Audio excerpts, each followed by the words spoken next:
Hello అండి, welcome back to my channel Roja's fashion. ఈ రోజు నేను పనస పిక్కలతో మసాలా కర్రీని చేయబోతున్నాను. దీనికోసం నేను 1/2 కిలో పనస పిక్కలు తీసుకున్నాను.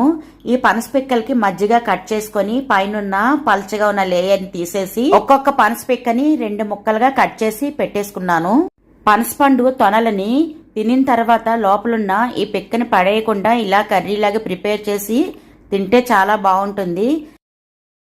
ఇప్పుడు ఇంకా కర్రీ ప్రిపరేషన్లోకి వెళ్తే స్టవ్ వెలిగించి ఒక పాన్ పెట్టుకొని 3 స్పూన్స్ ఆయిల్ వేసుకొని ఒక పెద్ద ఆనియన్ని చిన్న చిన్న ముక్కలుగా కట్ చేసుకొని అది ఆయిల్లో యాడ్ చేసి నెక్స్ట్ అందులోనే ఒక 3 పచ్చిమిరపకాయలు కూడా సన్నగా కట్ చేసి వేసేసుకొని రుచికి సరిపడా సాల్ట్, కొద్దిగా పసుపును కూడా యాడ్ చేసి ఫ్రై చేస్తున్నాను.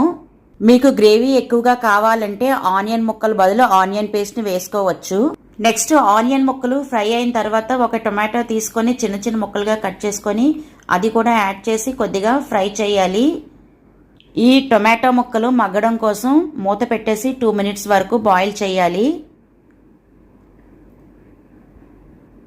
2 మినిట్స్ అయ్యింది. మూత తీస్తే టొమాటోస్ అన్నీ కూడా మగ్గిపోయాయి. నెక్స్ట్ ఒకసారి గరిటెతో కలిపేసుకొని ముందుగా కట్ చేసి పెట్టుకున్న పనస పిక్కలు ఉన్నాయి కదా, ఈ పిక్కల్ని ఒకసారి వాష్ చేసేసుకొని ఇందులో యాడ్ చేసి ఒకసారి కలిపేసుకోవాలి. నెక్స్ట్ 1 స్పూన్ అల్లం వెల్లుల్లి పేస్ట్, 1/2 టేబుల్ స్పూన్ ధనియాల పొడి, 1/2 table spoon garam masala powder కూడా వేసుకొని ఒకసారి ఫ్రై చేసేసుకోవాలి.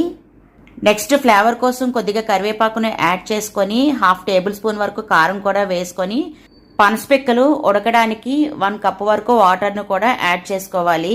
వాటర్ను యాడ్ చేసిన తర్వాత ఒకసారి అన్నీ కూడా కలిపేసుకొని మూత పెట్టేసి పనస పిక్కలు ఉడికే వరకు కూడా బాయిల్ చేసుకోవాలి.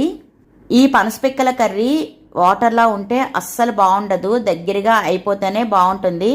నేను దగ్గరగానే ఈ కర్రీని ఉడికించేసాను. నెక్స్ట్ పనస పిక్కలు ఉడికయ్యా లేవో ఇలా పోర్క్తో గుచ్చి చూస్తే మనకి తెలిసిపోతుంది. పనస పిక్కలు ఉడికిపోయాయి. సో కర్రీ కూడా రెడీ అయిపోయింది.